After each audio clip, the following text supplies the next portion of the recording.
Bonjour tout le monde, on va continuer aujourd'hui notre sujet sur l'origine de la Bible.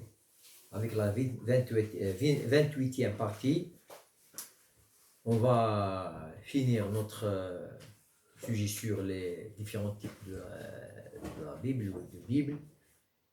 On a parlé de la Bible samaritain avec ses 5 livres, le Pentateuque plus le livre de Josué. On a parlé de la Bible hébraïque avec ses 39 livres. On a parlé de la Bible chrétienne qui est la Septante. C'est-à-dire que les chrétiens ont adopté au 1er siècle et au 2e siècle la Septante. Ça veut dire la Bible hébreu traduite en langue grecque. À l'origine, traduit par les Juifs, puis adoptée par les chrétiens. Cette Bible-là contient les 39 livres de la Bible hébraïque, plus 7 autres livres qu'on appelle deutérocanoniques, que les chrétiens considèrent comme canoniques. Alors le canon chrétien contient les 39 plus 7, ça donne 46 livres. Et que l'Église orthodoxe adopte aussi, et que les protestants aujourd'hui refusent. Ça veut dire les protestants acceptent seulement les 39 livres de la Bible hébraïque. Aujourd'hui, avec le développement des sciences et des moyens, les spécialistes de la Bible essaient toujours de trouver un texte moyen, plus correct, et cela en comparant tous les textes disponibles. Ils utilisent la Bible hébraïque, la Septante, et les autres traductions. Je n'ai pas voulu parler parce que c'est des traductions qui sont venues après. Moi, je me suis limité aux environs du 1er et du 2e siècle, et pas plus, pour que je puisse entrer dans le Nouveau Testament. Alors, les gens qui lisent aujourd'hui, par exemple la Bible de Jérusalem, ne lisent pas forcément un texte très ancien, mais ils lisent un texte qu'on appelle électique. Ça veut dire on a choisi la meilleure lecture et le texte, la lecture la plus compréhensible. Car il y a beaucoup de textes qui sont très obscurs et que les savants ne peuvent pas comprendre. Ils utilisent pour cela un texte moyen, un vocabulaire moyen pour avoir un certain sens, que malgré cela ne peut pas être fixe. Il y a toujours de l'obscurité dans les textes transmis dans les âges très reculés. Aujourd'hui, on va parler du canon du Nouveau Testament, qui a vu le jour à la fin du 2e siècle. Le Nouveau Testament se compose de 27 livres. Il y a 27 livres dans le Nouveau Testament. Comment se divise le Nouveau Testament? Il y a les 27 livres qu'on peut diviser en 3 catégories. Il y a les 4 évangiles. Il y a Matthieu, puis Marc, Luc et Jean. Après cela, il y a l'acte des apôtres. Après l'acte des apôtres, il y a les 13 épîtres de Paul. Après les épîtres de Paul, il y a les autres épîtres. Il y a Pierre, qui a 2 épîtres. Il y a Jean, avec 3 épîtres. Il y a Jude, il y a Jacques. Et à la fin du Nouveau Testament, on a l'Apocalypse. Ces 27 livres n'étaient pas les seuls livres qui avaient une autorité religieuse au 1er et au 2e siècle. Ces livres-là ne sont qu'un recueil ou un résidu de beaucoup d'écritures du 1er et du 2e siècle, que les groupes chrétiens ont considéré pas comme sacré au début, parce que la notion du sacré et du canon n'existait pas. quand Paul écrit dans ses épîtres, il est écrit, ou dans les Écritures, il voulait dire la Bible hébraïque. Lui, il utilisait la Septante. Ça veut dire qu'il voulait dire la Septante. Et les évangélistes, quand ils voulaient citer, donner comme preuve les prophéties ou les anciens livres, c'était toujours l'Ancien Testament.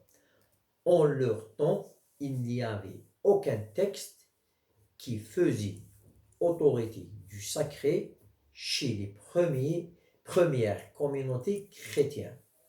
Les seuls textes que les chrétiens reconnaissaient comme textes sacrés étaient seulement l'Ancien Testament. Et cet Ancien Testament était le texte traduit en langue grecque.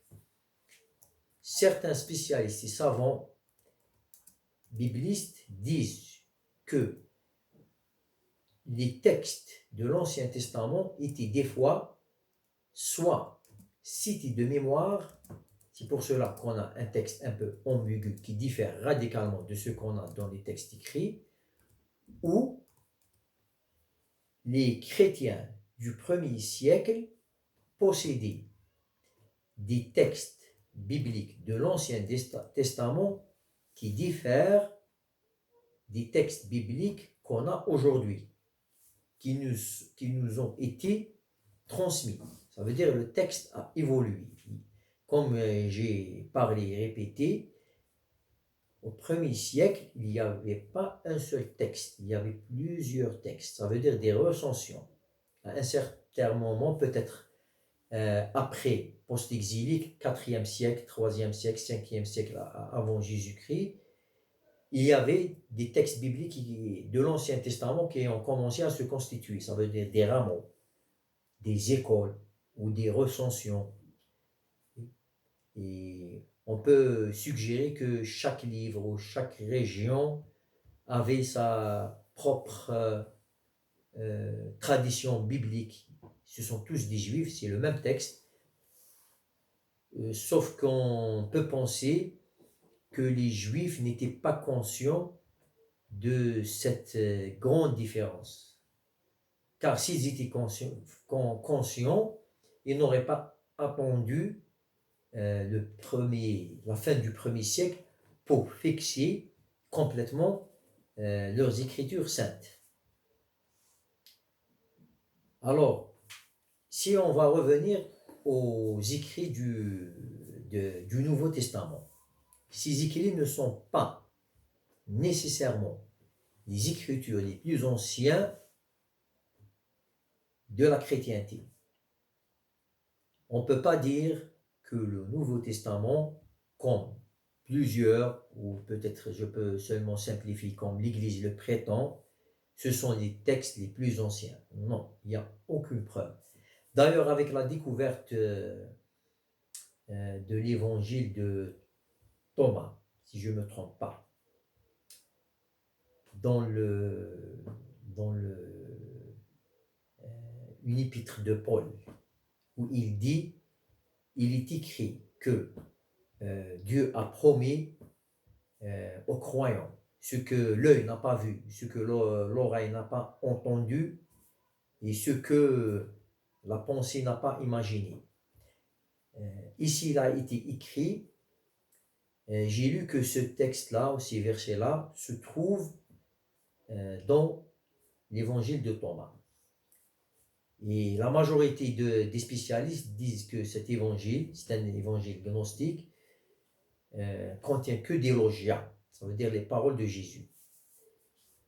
Et la majorité des spécialistes des évangiles disent que l'origine des évangiles, selon leurs études, devait être, parce que l'évangile se divise en 3 parties. Il y a la nativité, et puis il y a les paroles et les miracles de Jésus. On peut même diviser ça en 2 parties, les paroles et les miracles. Et puis il y a la passion. La passion, c'est une histoire à part, qui n'a rien à voir avec les paroles et les miracles de Jésus. et la nativité aussi. Car il y a un vide entre la nativité et le début de la mission de Jésus. Ce début-là, ou ce vide-là, peut être considéré par la fin de la naissance et le déplacement de Jésus, soit vers l'Égypte, comme le prétend Marc, ou le retour à Nazareth, comme le dit Luc. Ici, on a deux histoires. Ce n'est pas notre histoire maintenant, ce n'est pas notre sujet de parler de l'histoire de Jésus, mais ça veut dire l'enfance de Jésus n'est pas racontée dans les évangiles. Les évangiles commencent direct par le début de sa mission. Alors, ces textes qu'on possède aujourd'hui, que ce soit les épîtres ou les évangiles ou l'Apocalypse, ne peuvent pas être considérés comme les textes les plus anciens de la chrétienté. Les chrétiens, au début, chaque communauté avait ses propres écritures qu'elle transmettait et qu'elle lisait dans sa liturgie, dans ses sermons et dans son assemblée, et que au IIe siècle, l'idée de canoniser ces textes-là est venue, de les réunir dans un livre et de les canoniser dans un seul livre est venue. Ce n'est qu'en l'an 180, ça veut dire 150 ans après la venue de Jésus. Et dans la prochaine partie, on va parler un peu, je vais donner plus de détails sur le Nouveau Testament. Et comme ça, on va finir notre sujet.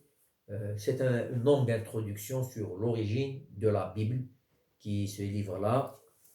Et j'espère que cette partie, vous avez bien apprécié cette, si on peut dire, cette petite introduction. Et à la prochaine. Merci beaucoup.